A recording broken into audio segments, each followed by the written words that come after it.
If you've been thinking about joining us for summer camp, consider this last call. The Profitable Podcast Summer Camp registration closes June 6th, and we kick off June 12th. This is the only time we'll be running this program this year, and if your podcast hasn't been pulling its weight in your sales process and in your business, this is how you change it. We'll clean up your strategy, build your repeatable sales series, and plan content that drives Q4 sales without the last-minute panic, scramble, and oh should I's. If you want your podcast to support your biggest sales season, this is the time to make it happen. Registration is open now at uncommonlymore.com/summercamp. Make sure you reserve your bunk before they're all filled up.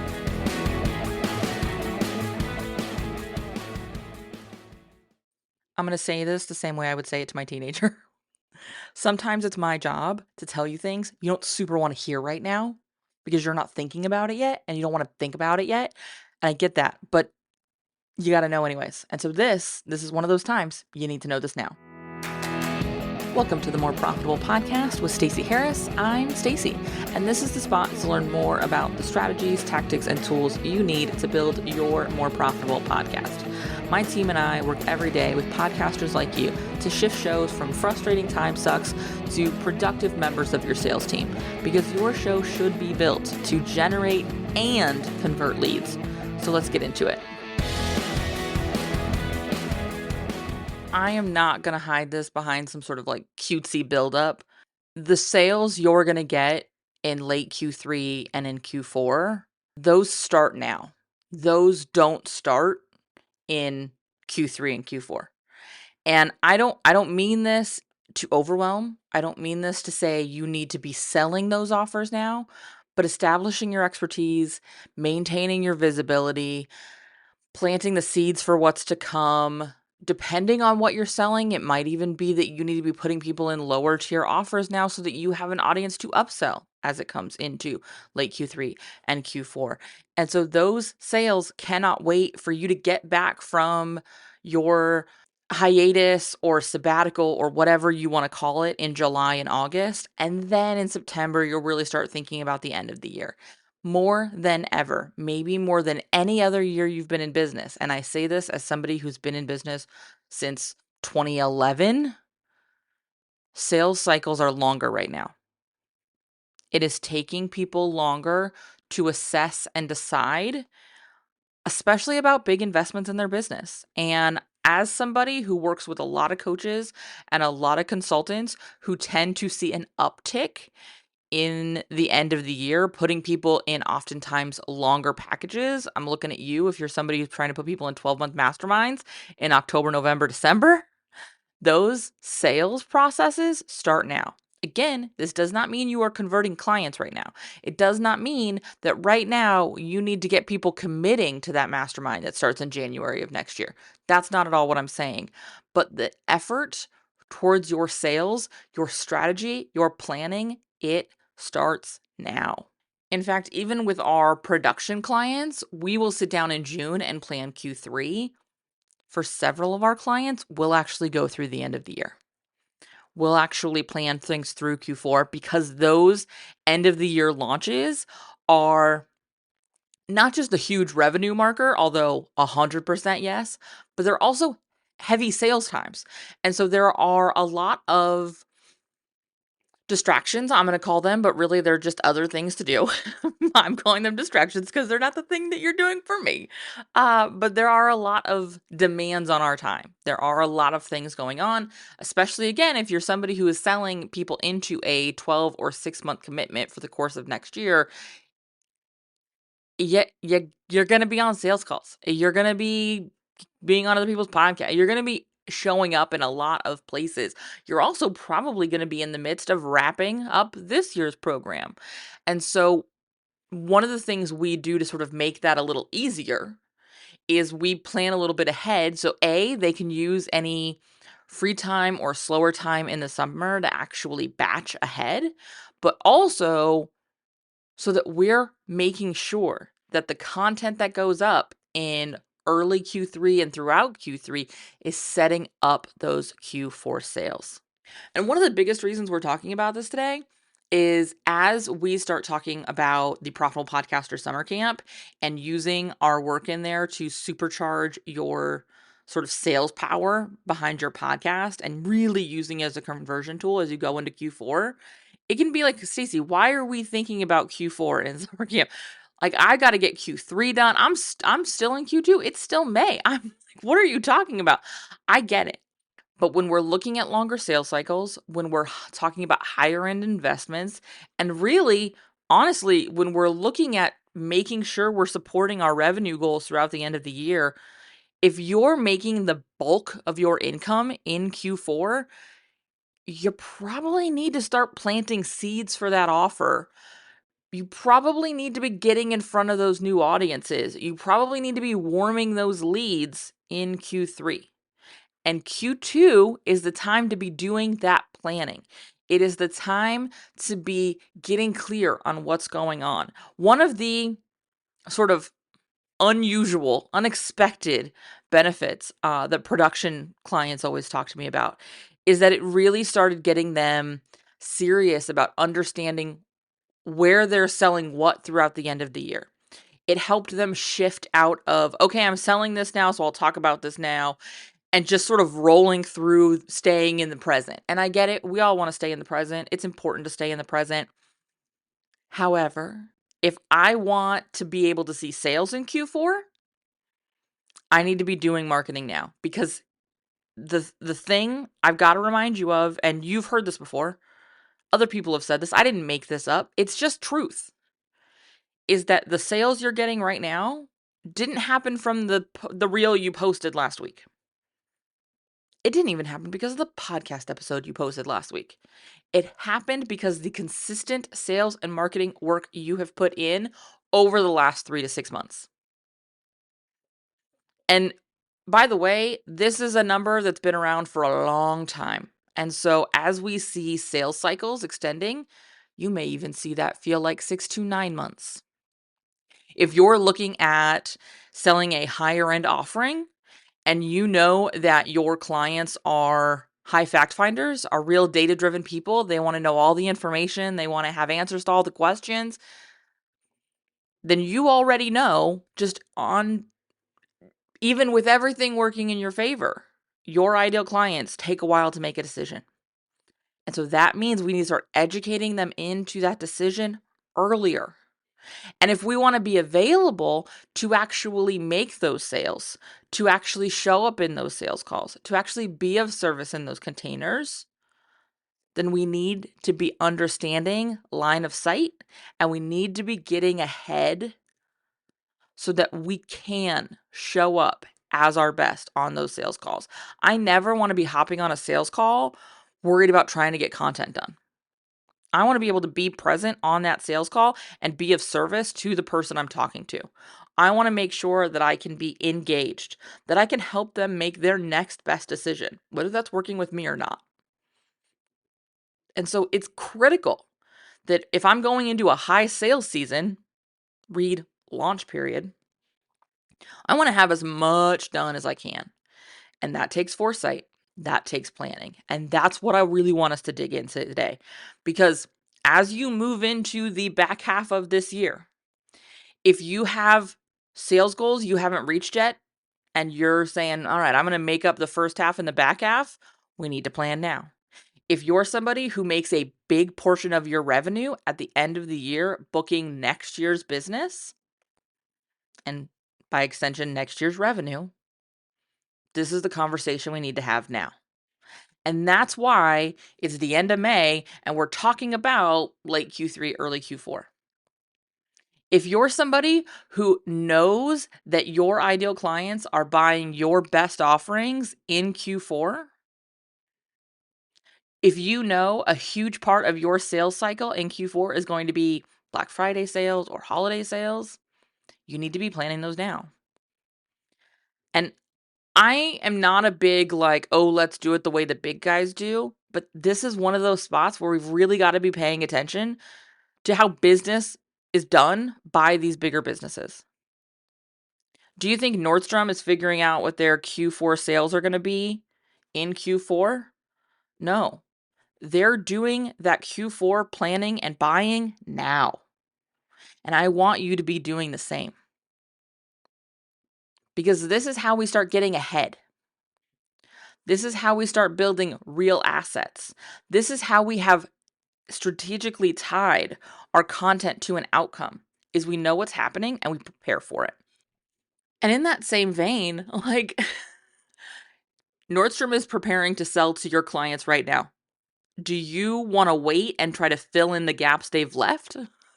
Because as we look at Q4, we look at the time of year where, in a society where we're always being sold to all the time, everything gets turned up to 12.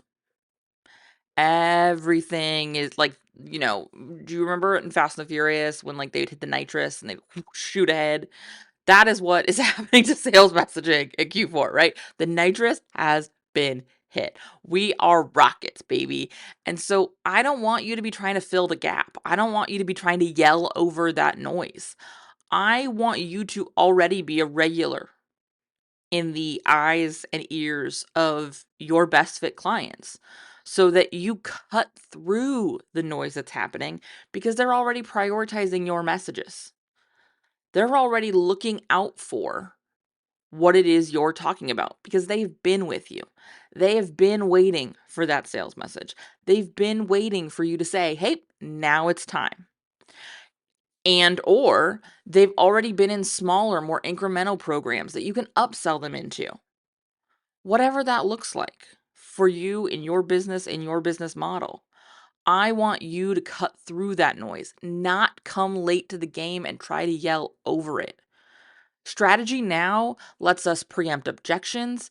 It lets us test messaging. It lets us get a better understanding of what they need to make a decision. It helps us best explain to them why this is the best use of their dollars now. And when we start talking about the external noise of it all, it's not just that everybody's going to be selling to us. We know, even if you're not paying attention, that the economy is changing how things are happening for us. It always is, whether we want to admit it or not. Whether it's good, bad, or indifferent, things are happening, and we need to be aware of how that impacts our best fit clients. And that means I can't decide in October that I want to sell 10 spots in a $25,000 mastermind that I've never talked about to anybody. And oh, by the way, I need all brand new clients in there because I've got no leads and I've got nobody to upsell.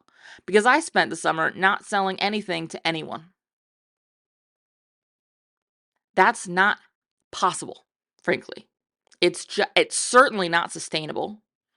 And it is a fast path to burnout. And so if you want to be selling 10 spots into your $25,000 mastermind come November, we need to start planting those seeds now. We need to start building your expertise, building your audience, maybe even building your wait list now. Because you may need more nurture. You may need more transparency. You may need different value building tools or self-evaluation tools. But you won't know that until you start selling it, until you start marketing it, until you start testing this messaging. You won't know what you need until you start moving. And if you wait to do anything until October, things are going to be difficult and you're going to have a rough end of the year. And nobody wants that. I want us to be celebrating. And that means we've got to start planning now.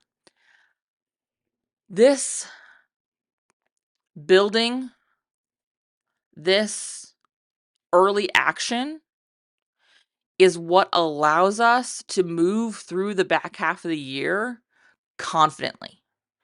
And for me, that's the biggest value. Because when I move confidently, I make sales.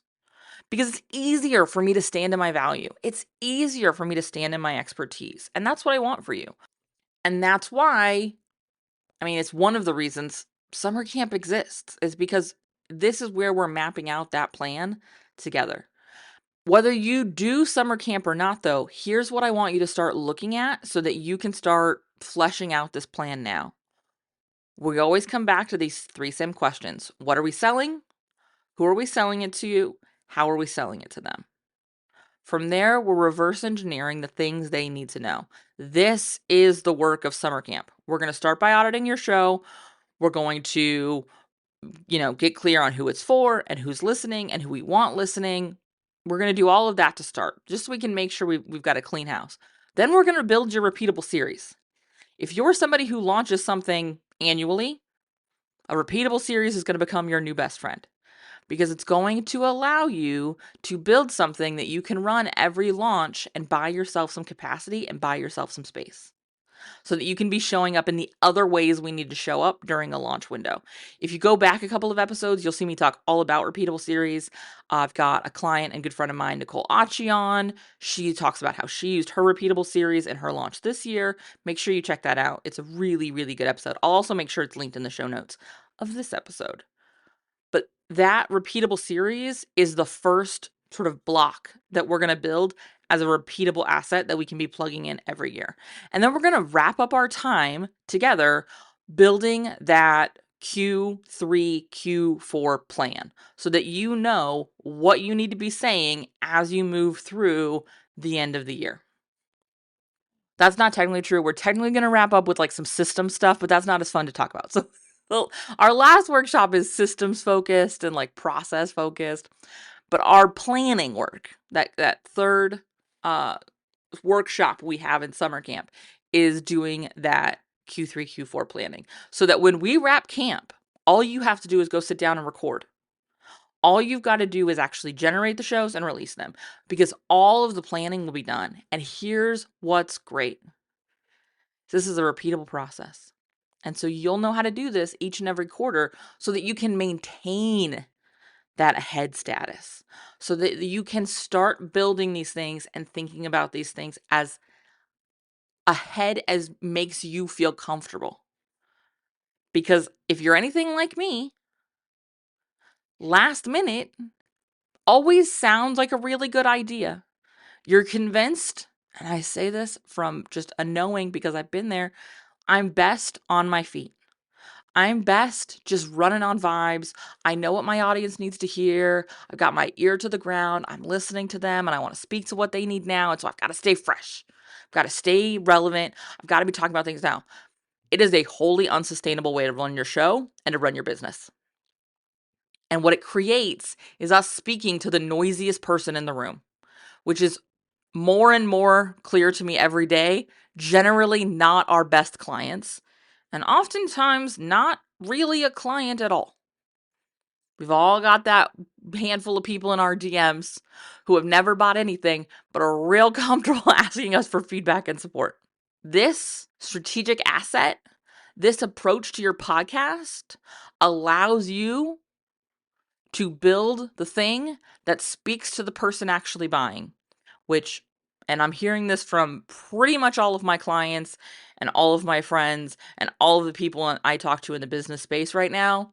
It's come up in a lot of calls lately. More and more, our best fit clients are our quietest leads. They're the leads that were like, they show up in a alert that somebody paid me, and I'm like, I don't know who this. Oh, they are on my email list, but they didn't respond to emails. They weren't clicking on everything. I don't see them on my social media, but they are on my private podcast leads, maybe.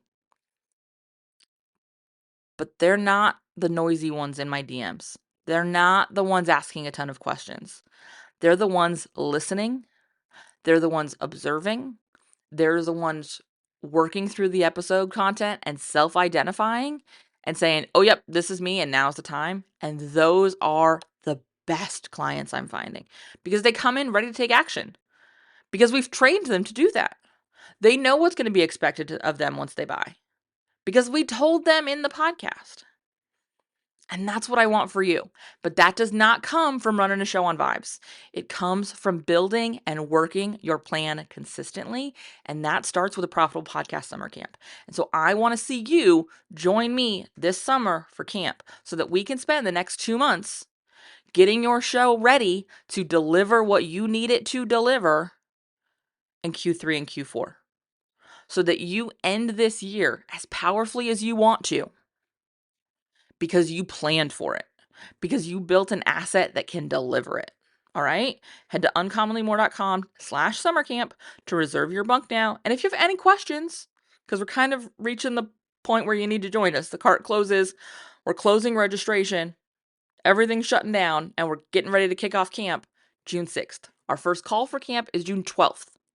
So if you want to join us in camp this year, this is the only time it's going to run. This is the only time I plan to run a group program at all this year. So if you want to build your more profitable podcast for Q3, for Q4, for next year, now is your moment. Head to uncommonlymore.com/summercamp and reserve your bunk. Let's build your repeatable series. Let's build your content map. Let's review and audit your systems and processes. I know it's not sexy, but I promise it helps. Let's do it together, all right? uncommonlymore.com/summercamp. Don't wait till it's too late to start getting strategic. Let's get strategic now. I'll see you next week. Thanks so much for listening to the show. Remember that content consumption does not make changes. So commit to doing something from today's episode. Maybe it's taking action on what we talked about. Maybe it's reaching out to me and learning more about podcast strategy intensives or what podcast production looks like with our team. All of that is over at uncommonlymore.com. And if you haven't yet signed up for the podcast newsroom, I want to remind you that is a great next step. If you're not really sure what comes next, hang out over there. Get those exclusive private episodes. That's over at podcastnewsroom.com. And the last favor I will ask, because social proof is endlessly important for sure, is to leave a rating or review for the show. If you go to ratethispodcast.com/more, that's the easiest way to do it.